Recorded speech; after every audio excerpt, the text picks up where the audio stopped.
নমস্কার, আমার নানা রঙের দিনগুলি ব্লগে আপনাদের সকলকে স্বাগত জানাই। আশা করি যারা যারা আমার ব্লগটি দেখছেন তারা সকলেই সুস্থ ও খুব ভালো আছেন। আজকে বেড়াতে যাওয়ার তৃতীয় দিন। এখন আমরা বৃন্দাবনে রয়েছি। হোটেল থেকে বেরোতে আমাদের একটু দেরি হয়ে গেল। আসলে আগের দিন রাত্রে অরিত্রর শরীরটা হঠাৎই একটু খারাপ হয়ে পড়ে, কয়েকবার বমি করে, তাই আর সকালে বেরোতে পারিনি। অরিত্রকে আর সকাল সকাল ঘুম থেকে তুলিনি। এখন ভালো আছে, তবে শরীরটা একটু দুর্বল, অনেকবার বমি করেছে তো। আর বৃন্দাবনে যা ঠান্ডা আপনাদের বলে বোঝাতে পারবো না, শুধু বরফটাই যেন পড়ছে না। অরিত্র তো যে কটা সোয়েটার নিয়েছি সব পরে ফেলেছে, গ্লাভস, টুপি, মাফলার সব পরে বসে রয়েছে। আরও এমনভাবে হাঁটছে মনে হচ্ছে না পেঙ্গুইন চলছে। সত্যি বৃন্দাবনে এতটা ঠান্ডা হবে বুঝতে পারিনি। দুপুরের খাওয়াটা হোটেল থেকে খেয়েই আমরা বেরোই। এখন এখান থেকে আমরা যাব নিধিবনে। এই যে নিধিবন ঢোকার আগের গেটটা, সাংঘাতিক ভিড় জানেন তো। মনে হচ্ছিল এত ভিড় যাব না, একেবারে চিড়েচ্যাপ্টা হয়ে যাব। এত ভিড় ছিল যে খুব কষ্টও হচ্ছিল। তারপর ভগবানের নাম নিয়ে ঢুকেই পড়লাম। বৃন্দাবনে এসেছি, এদিকে নিধিবন যাব না, এটাও তো হতে পারে না বলুন। শেষ পর্যন্ত আমরা নিধিবনে প্রবেশ করেছি। ভিতরে পুরো রাস্তাটাই না খাঁচা মতন করা ছিল, ওই খাঁচার ভিতর দিয়েই এগিয়ে যেতে হবে। বৃন্দাবনের নিধিবন ভারতের রহস্যময় এবং জাদুকরী স্থানগুলির মধ্যে একটি জানেন। সকলেই বিশ্বাস করেন যে শ্রীকৃষ্ণ প্রতি রাতেই এখানে রাসলীলা করেন রাধা ও গোপিনীদের সাথে। তাই সূর্যাস্তের পর এখানে কেউই থাকতে পারে না, এমনকি কোনো বাদর, পাখি, কাঠবিড়ালি কোনো প্রাণী এখানে থাকতে পারে না। সূর্যাস্তের পর প্রতিটি প্রাণী এখান থেকে বেরিয়ে যায়। আর যারা থাকার চেষ্টা করেছে তারা নাকি ভয়ঙ্কর অদ্ভুত অভিজ্ঞতার শিকার হয়েছে। এখানে যে বাঁকানো তুলসী গাছগুলি আছে দেখুন, সেগুলি দেখতে একেবারে কেউ যেন নাচের ভঙ্গিমায় দাঁড়িয়ে আছে, যেটা এই জায়গার রহস্যকে আরও বেশি বাড়িয়ে দিয়েছে। আপনি ভক্ত হন বা কৌতূহলী, নিধিবন এক অনন্য জায়গা যা ভক্তি আর রহস্যে ভরা। তুলসী গাছ যে এত বড় হতে পারে সেটা আমার জানা ছিল না। এখানকার সেবায়েতরা বলছিলেন এই তুলসী গাছগুলি নাকি হাজার হাজার বছর পুরনো। এই তুলসী গাছগুলি নাকি রাত্রিবেলা এক একজন গোপী হয়ে যায়। আর অনেকেই নাকি রাত্রিবেলা এই নিধিবন থেকে বাঁশির আওয়াজ পেয়েছেন। এই নিধিবনের ভেতরে রাধাকৃষ্ণের সুন্দর একটা মন্দিরও আছে। আর সেই মন্দিরের পাশেই ওই খাঁচা থেকে নিধিবনে যাওয়ার একটা ছোট্ট গেটও আছে। সকলকে সেই গেট দিয়ে বনের ভিতর ঢুকতেও দেয় না। তবে আমাদের অনেক সৌভাগ্য যে আমরা ওই গেট দিয়ে নিধিবনে ঢুকে ওখানকার একটু মাটি আনতে পেরেছি। শ্রীকৃষ্ণের আশীর্বাদ যদি আমাদের উপর না থাকতো তাহলে হয়তো ওই গেট দিয়ে নিধিবনের ভিতরে ঢুকে নিধিবনে মাটি আনতে পারতাম না। মনটা কি এক অকল্পনীয় শান্তি অনুভব করছে জানেন তো। বৃন্দাবনের রাস্তার হনুমানগুলো না খুব সাংঘাতিক জানেন। এখানে যদি কারুর হাতে মোবাইল দেখে হনুমানগুলো ছিনিয়ে নিয়ে চলে যাচ্ছে। এমনকি কারুর চোখে চশমা থাকলেও সেই চশমা টেনে খুলে নিয়ে চলে যাচ্ছে। আমাদের তো রাস্তাঘাটে মোবাইল বের করতেই ভয় লাগছিল। যদি কেউ বৃন্দাবন আসার কথা ভাবেন তাহলে সকলেই মোবাইল আর চশমা খুব সাবধানে রাখবেন, তা না হলে কিন্তু হনুমানের হাতে চলে যাবে।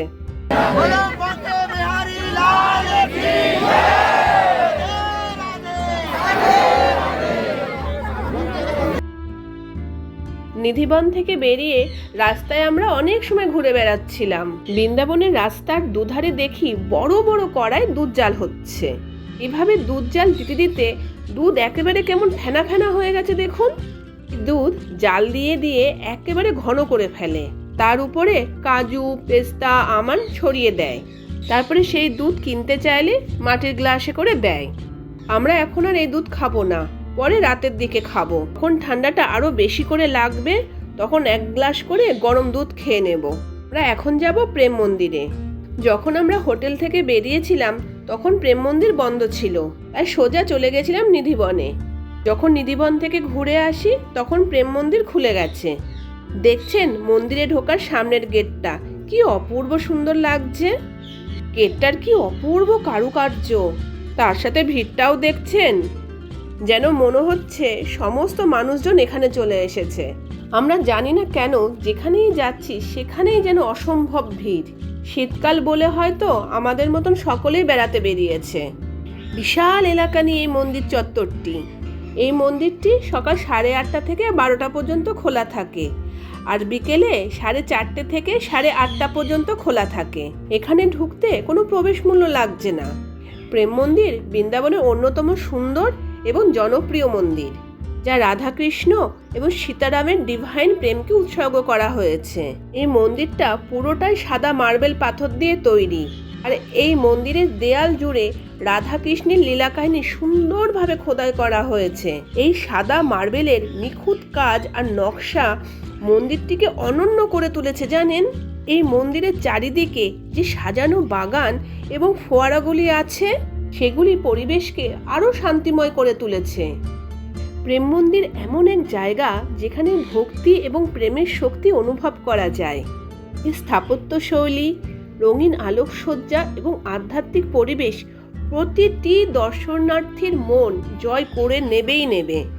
বৃন্দাবনে ভ্রমণে গেলে প্রেম মন্দির না দেখলে যেন ভ্রমণটাই অসম্পূর্ণ থেকে যাবে।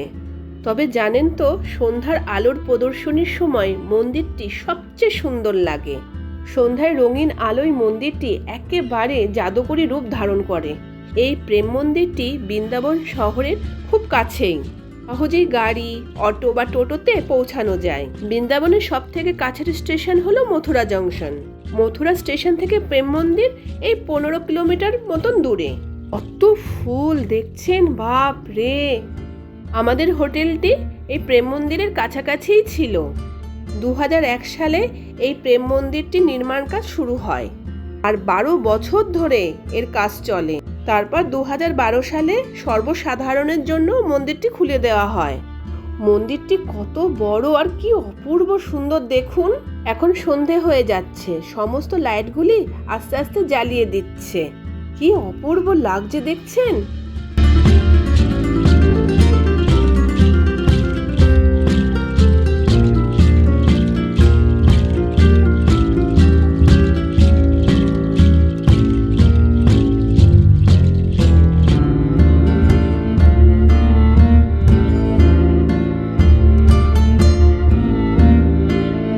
আমরা এখন মন্দিরের ভিতরে এসেছি। মন্দিরের ভিতরের কাজগুলি কি নিখুঁত সুন্দর, আপনারা দেখুন একবার। অপূর্ব অপূর্ব, অসাধারণ। কেন মন্দিরটি বানাতে 12 বছর সময় লেগেছিল এইবার বুঝতে পারছি।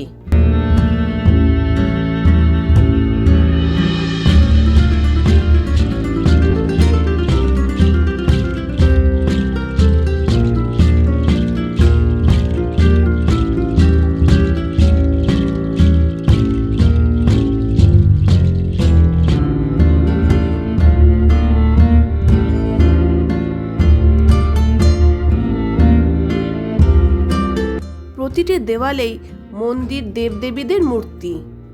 এটি মনে হয় সরস্বতী মূর্তি। বীণা বাজাচ্ছেন। কি অপূর্ব নিখুঁত কাজ দেখতে পাচ্ছেন।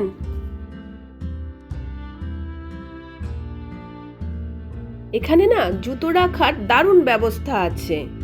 সকলকে একটা একটা করে প্লাস্টিক ব্যাগ দিয়ে দিচ্ছে, আর সেই প্লাস্টিকের ব্যাগের গায়ে একটি করে নাম্বার লেখা আছে। আর সেই প্লাস্টিকের ব্যাগের মধ্যে জুতোগুলো ভরে কাউন্টারে দিয়ে দিতে হচ্ছে, আর কাউন্টার থেকে একটা করে টোকেনও দিচ্ছে। পরে ওই টোকেন দেখিয়ে জুতোগুলি কালেক্ট করতে হচ্ছে। এতে আর জুতো হারানোর আর কোনো ভয় থাকছে না।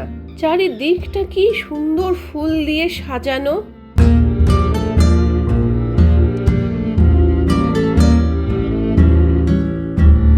আমরা মন্দির থেকে বেরিয়ে যাই যেখানে গরম দুধ পাওয়া যাচ্ছিল। আপনারা একবার কড়াইয়ের সাইজটা দেখুন। আমি তো এর আগে এত বড় কড়াই আগে কখনো দেখিনি। 1 গ্লাস দুধের দাম 60 টাকা করে নিল, আর দুধের গ্লাসের উপরে ভরে ভরে মালাই মানে শর্ট দিয়ে দিচ্ছে।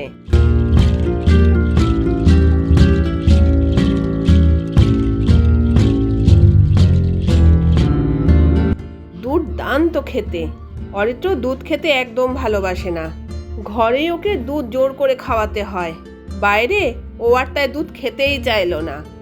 কতবার করে বললাম একবার খেয়ে দেখ, ঘরের মতন নাও, ভীষণ সুন্দর খেতে, কিন্তু তবুও একবারের জন্যও খেলো না। আমি আর অরিত্রর বাবা দুজনে মিলে এই ঠান্ডার মধ্যে এক গ্লাস গরম গরম দুধ খেয়ে নিলাম। দারুণ লাগছিল। দুধ খাওয়া হয়ে গেলে আমরা ফিরে যাওয়ার জন্য আমাদের হোটেলের রাস্তা ধরি। রাস্তার দুপাশে কত দোকান দেখুন। তো ঠান্ডা আর এত কুয়াশা যে আমরা কুয়াশার মধ্যে হারিয়েই যাচ্ছি। আমরা তাহলে আমাদের হোটেলে ফিরি। আজ তাহলে সকলের সুস্থতা কামনা করে আমার ব্লগটি এখানেই শেষ করছি। আবার দেখা হবে অন্য কোনো দিন অন্য কোনো নতুন ব্লগে। যারা এখনো পর্যন্ত আমার চ্যানেলটি সাবস্ক্রাইব করেননি তারা প্লিজ চ্যানেলটি সাবস্ক্রাইব করে নেবেন। আর ভালো লাগলে একটা লাইক করে দেবেন আর তার সাথে কমেন্টও করবেন।